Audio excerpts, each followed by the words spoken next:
Good nutrition is not just about getting all the right ingredients on our plate, but also ensuring that we're absorbing, transporting and utilising those nutrients within those foods.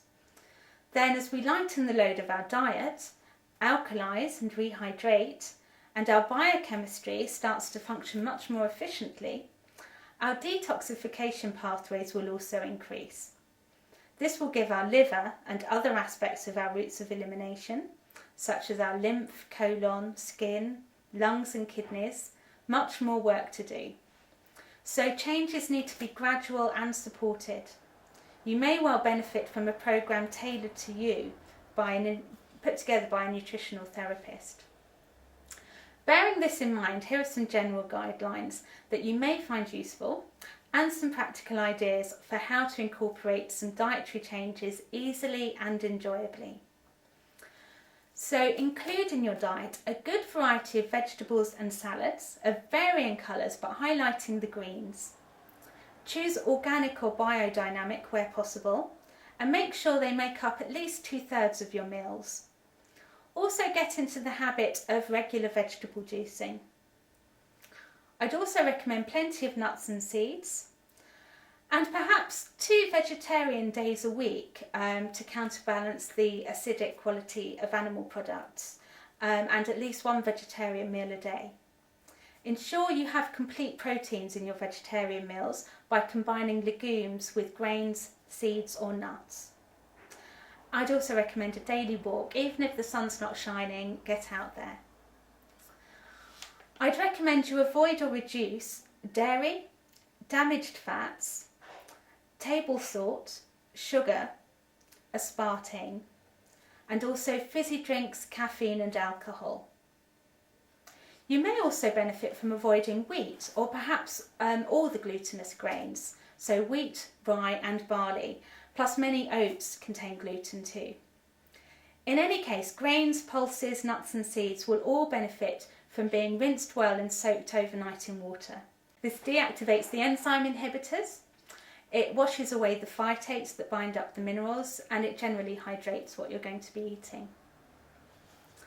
You will each have your own likes, dislikes and requirements, which will change seasonally and as you change. But you may find the following useful as part of a nourishing, hydrating, alkalising diet. So for breakfast, perhaps a wheat-free muesli soaked overnight in water with some homemade almond milk, or a super seed smoothie with milk, nut milk, pumpkin seeds, sunflower seeds, sesame seeds, plus avocado or banana to thicken, and raw honey or berries if you need to sweeten it.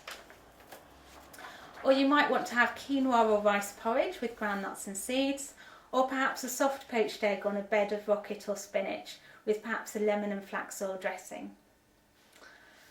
Some lunch and dinner ideas are perhaps chicken or tempeh stir-fried in coconut oil with mixed vegetables, broccoli and almond soup, quinoa salad with watercress, grated carrot, pumpkin seeds and spring onions, green salad with warm lentils and tahini sauce, fresh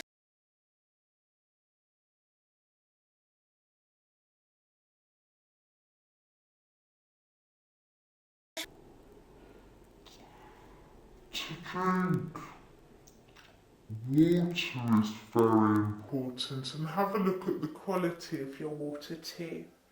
I generally advise to gradually increase to about 1.5 to 2 litres of water a day, but never more than a litre in the space of an hour.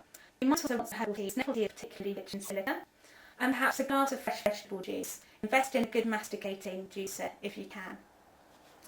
Regarding supplements, this will vary from person to person, but you might want to highlight essential fatty acids, especially your omega-3, as well as magnesium citrate, vitamin D and other supporting nutrients. As a general support for those of all ages, you could look at a multi that's rich in magnesium, B vitamins and other trace minerals, together with some omega-3 oils such as a good quality flax, fish or krill oil, and plenty of sunshine.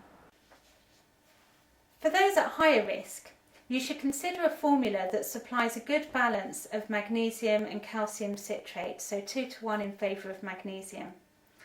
This formula should also deliver a balanced blend of, for example, vitamin E, zinc, vitamin C, manganese, boron, copper, chromium, vitamin K, folic acid, and of course vitamin D. I would also suggest that you might consider taking alongside this kind of formula a well-absorbed form of omega-3 oil, such as fish oil or krill oil. Alternatively, if you would like a more personalised approach, addressing dietary recommendations, lifestyle changes, etc., I'd suggest you consider consulting a qualified nutritional therapist or nutrition advisor.